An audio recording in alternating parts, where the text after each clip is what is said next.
Hello and welcome to Temple Street, the show brought to you by the Department of Communication and Journalism at Suffolk University. I'm Crystal Chandler. I'm Jeremy Hayes. And I'm Laura Ruiz. On today's show, we will report on stereotypes facing the Muslim community, how students cope with final exams by misusing medication, and the new bike lanes coming to Boston. Later, we'll hear about MBTA riders' pet peeves, talk to a local Boston reporter, and bring you the results of the student-staff dodgeball tournament. As always, we'll end with our critic at large, Jeremy Hayes. What are you talking about today, Jeremy? Today I'm going to be talking about the NFL's Rooney Rule and the controversy around it. You know, I'm not very well versed on the NFL, but I can't wait to learn more about it. But first, we have more in our top story, the dedication of the new Edward M. Kennedy Institute. The late Massachusetts Senator Ted Kennedy lost his battle with cancer back in 2009, but the recent opening of a new institute brought his life and legacy to the forefront once again. Lola Santiago and I attended the dedication that honored the man known as the Lion of the Senate. Looking down on the plot of land where this institute now stands, it was an empty, low-lying field, but he had a vision that something extraordinary could rise from it.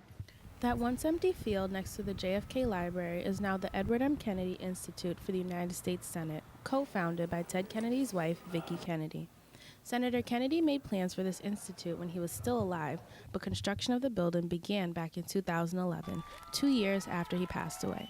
The institute was Ted Kennedy's dream to teach about the importance of the Senate in our government. That chamber and this institute stand exactly where Teddy dreamed they would. The dedication included remarks from President Obama, Vice President Joe Biden, and other dignitaries who described Senator Kennedy as a fighter and a champion of bipartisan legislation who always had a great sense of humor. I did not know Ted as long as some of the speakers here today, but he was my friend. He reached out to everyone, always building and maintaining personal relationships and trust. He changed my life, and he changed what I understood about public service. Inside the Institute, a full-scale recreation of the Senate chamber, where visitors experience what it's like to pass laws, just as Senator Kennedy did during his nearly 50 years serving in the Senate. Through the long hallways, a reminder of the work of past senators and other important figures. And in a room that overlooks the Boston Harbor, Senator Ted Kennedy's office is set up just as he left it, every personal touch intact, as if the senator could walk through the door at any moment. The Institute stands to teach visitors of all ages about Kennedy's legacy, laws, and leadership.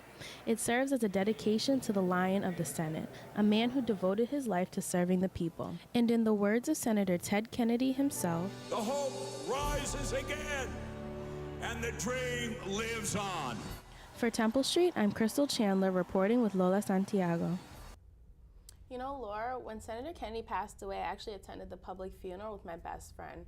You know, we waited in line for hours because so many people came from all over to pay their respects. And it was very clear that he was a very well-loved man. And at the dedication of the Institute, I felt that same exact spirit. You know, that really goes to show the great legacy that Senator Kennedy left behind and how much he did for future generations. I'll definitely have to visit the Institute this summer. Since 9/11, Muslim Americans saw an increase in rates of discrimination and intolerance on a daily basis. Jeremy Hayes takes a closer look at how the Muslim community is responding. Discrimination is a serious issue in the Muslim community. About 73% of Muslim Americans deal with some form of discrimination in their life. Reverend Amy Fisher shared her concerns for the Muslim students at Suffolk. Sadly, the Boston Marathon bombings were coming up on the 2-year anniversary. The Interfaith Center will be open all day. I'm thinking with all the coverage of the trial, the Tsarnaev trial, I think there's going to be more blatant anti-Semitism or Islamophobia. Reverend Fisher has heard many first-hand experiences from different Muslim students attending Suffolk. Persons who identify as Muslim during their commute to Suffolk feeling impacted by negativity from Bostonians. Playing a couple of pickup games with these just two kids, he just started chanting USA, USA, USA, and looking back at it now, it was really like I think it's a serious discriminating issue. Fahad Munir is an active member of the Muslim community.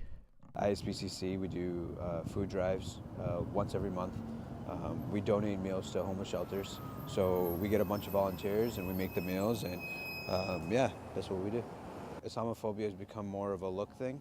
So, I mean, if I'm walking down the street, I may get a dirty look. Or if, you know, my sister in Islam is walking down the street and she wears a headscarf, she may or may not be looked at a certain way. For Temple Street, I'm Jeremy Hayes. Suffolk's Muslim Students Association looks not just to unite Muslim students, but to promote friendly relations and understanding between Muslims and students of other faiths on campus. With the end of the semester approaching, it's crunch time on college campuses, and some students are coping with higher levels of stress by looking for a quick fix. Temple Street reporter Veronica Barba tells us about the rising rate in stimulant drug abuse during final exams. Students all over the country are studying for final exams. While the majority of students will prepare by putting extra hours in the library, some are abusing an increasingly popular prescription drug, Adderall.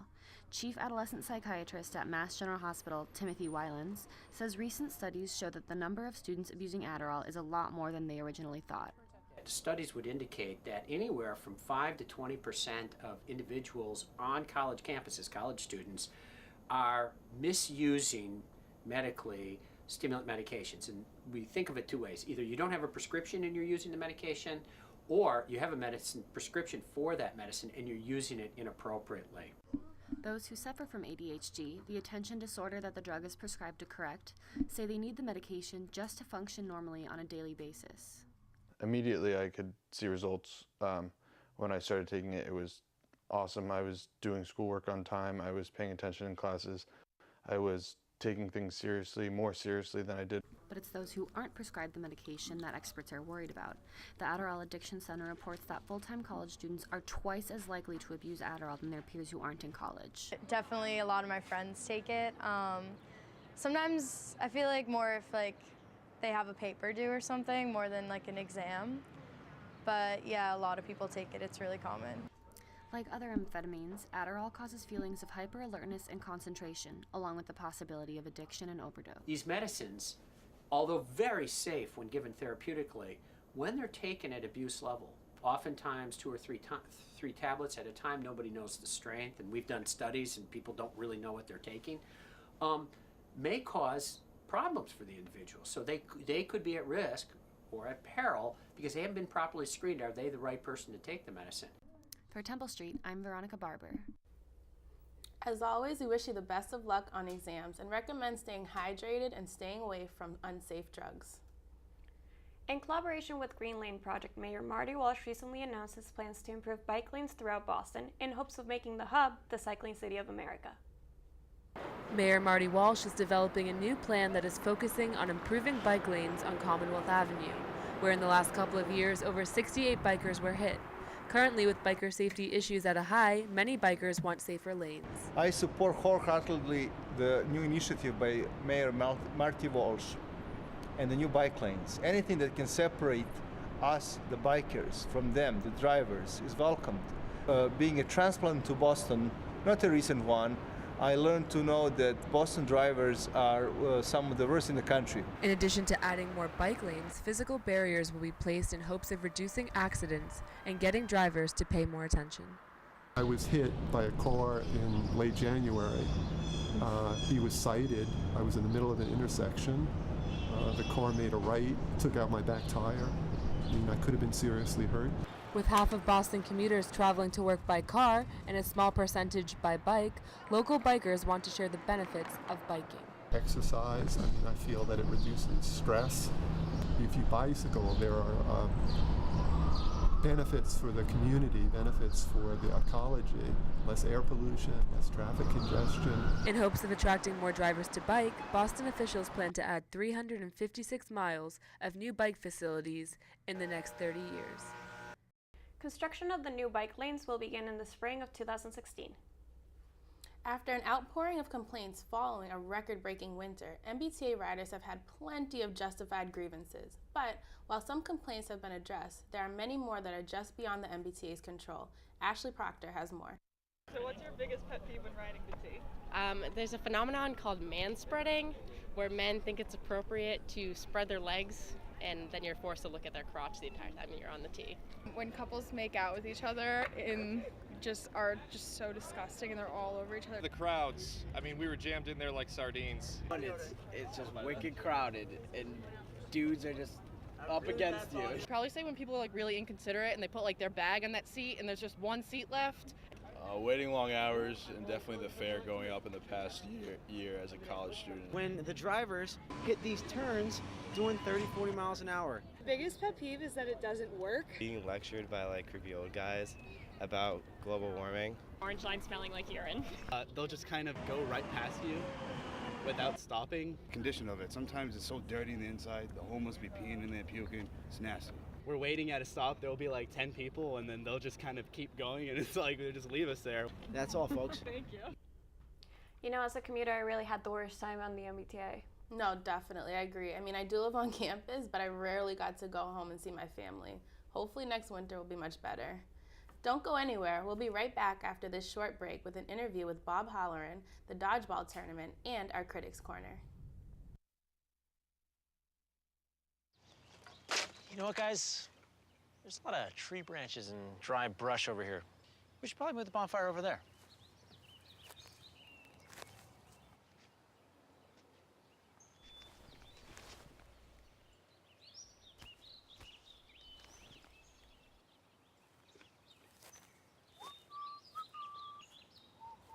I'm guessing Smokey liked that idea.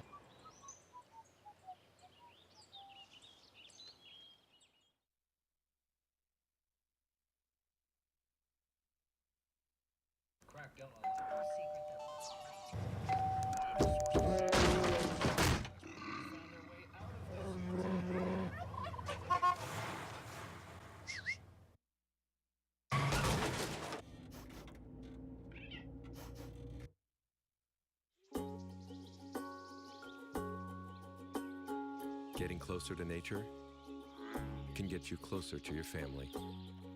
Go to discovertheforest.org.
Welcome back to Temple Street. If any of you broadcast majors are looking for an inspiration, Temple Street reporter Ryan Chevalier sat down with Bob Halloran, an Emmy Award-winning sportscaster, television anchor, and author, to learn more about his journey as a storyteller.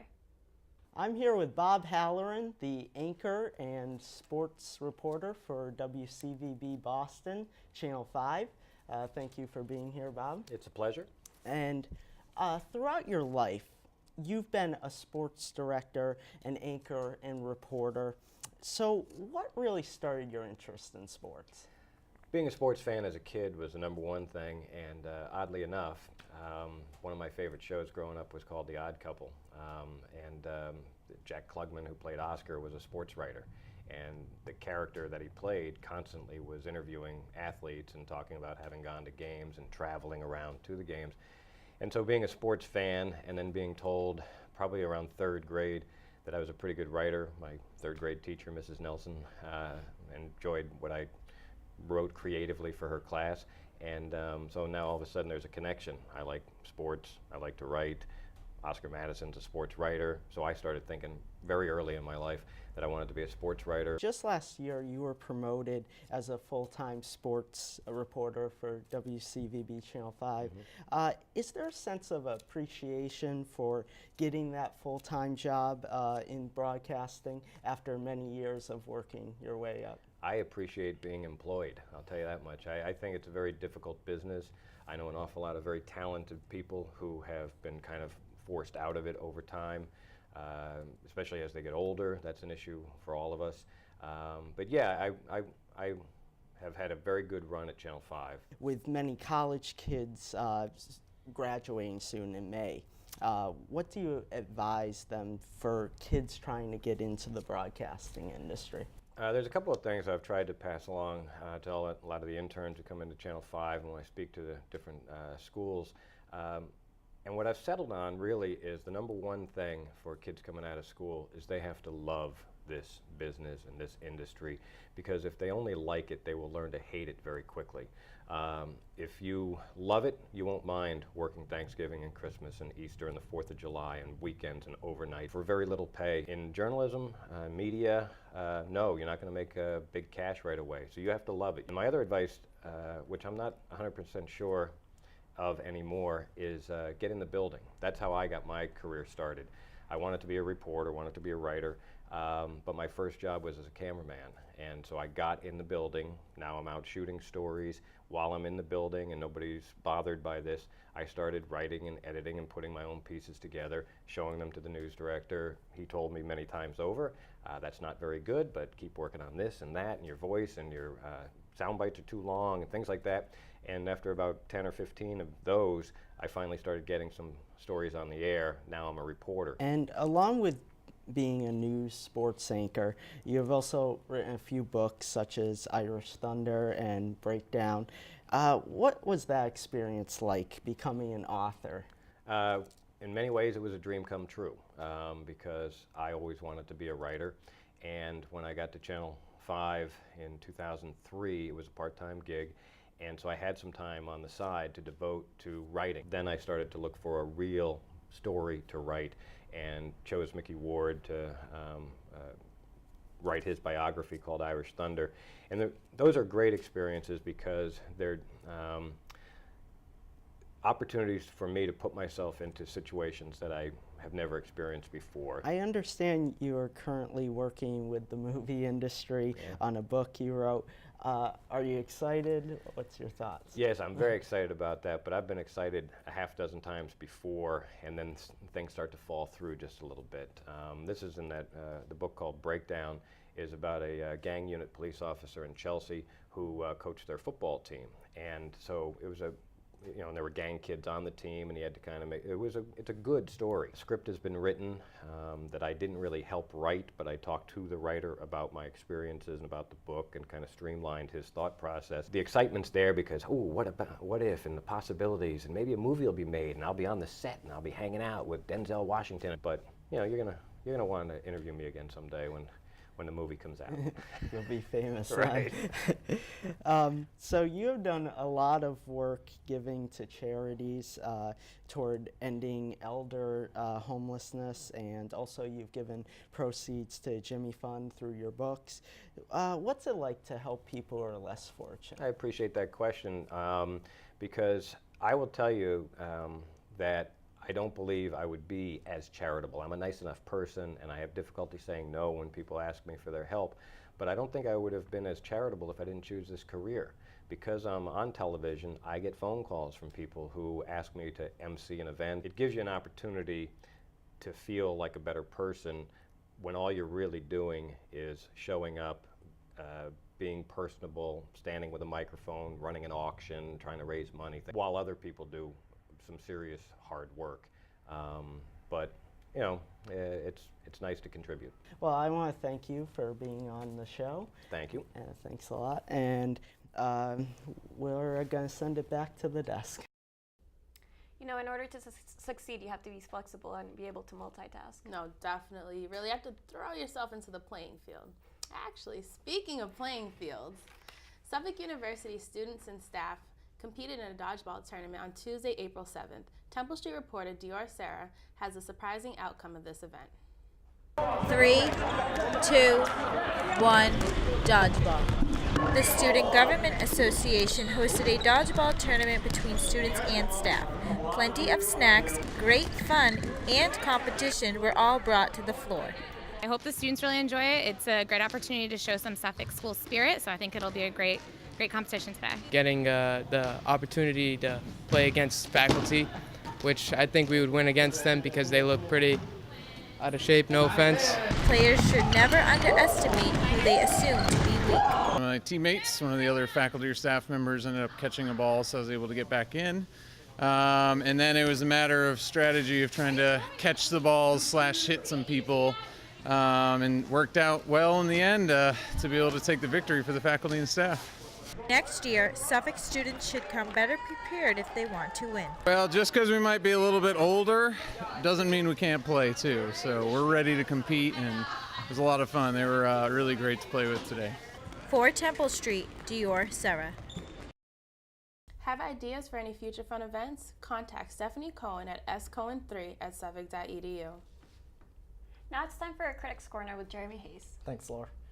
The National Football League's offseason has been full swing. We have the combine, free agency, the draft, not to mention the hiring and firing of head coaches. In the league where 68% of players are black, there's an obvious lack of black coaches among teams across the NFL.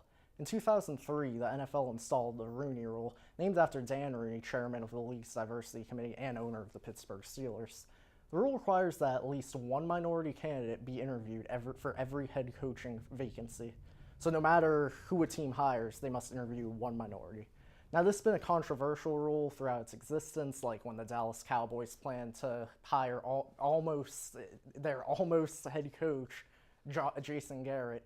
But before they could hire him, they had to bring in one minority candidate for a zero-chance interview. Should the rule in this case be discarded or kept? How about taking the time to actually fix the rule instead of being content with the broken results? Right now, there are 6 minority head coaches, and what do they all have in common? They're coordinators, offense, defense, or special teams. The Rooney Rule does not apply to coordinator jobs, and right now, only 7% of coordinators are minorities. Do you see what I'm getting at? You want a rule to diversify a league, but you aren't even willing to help minorities get their foot in the door? The minorities getting interviewed are mostly lower coaching staff members, like defensive backs coach or quarterbacks coach. So it's kind of like a company interviewing an inexperienced assistant for the CEO position. A minority coach can never have a real shot unless he becomes a coordinator. The solution is simple. Expand the rule asking the newly hired head coaches be required to interview a minority candidate for coordinator positions. Give minority coaches a legitimate shot of breaking into the higher ranks of the coaching staff. The NFL created a roadblock for minorities. If they really do care about diversity and improving the representation of minorities in coaching positions, they should finally fix the Rooney Rule. You know, from what I can get, it seems that it's just like a checkpoint or a checklist for them. It's not actually an opportunity for minorities to get in here, but to more likely just get over the requirement of what they're being said to do to hire a head coach position. Definitely. Do you see any changes anywhere in the future, Jeremy? The NFL has a lot of work to do, obviously. They've had a lot of problems in other categories, but I think over time enough people are going to come out and have it change.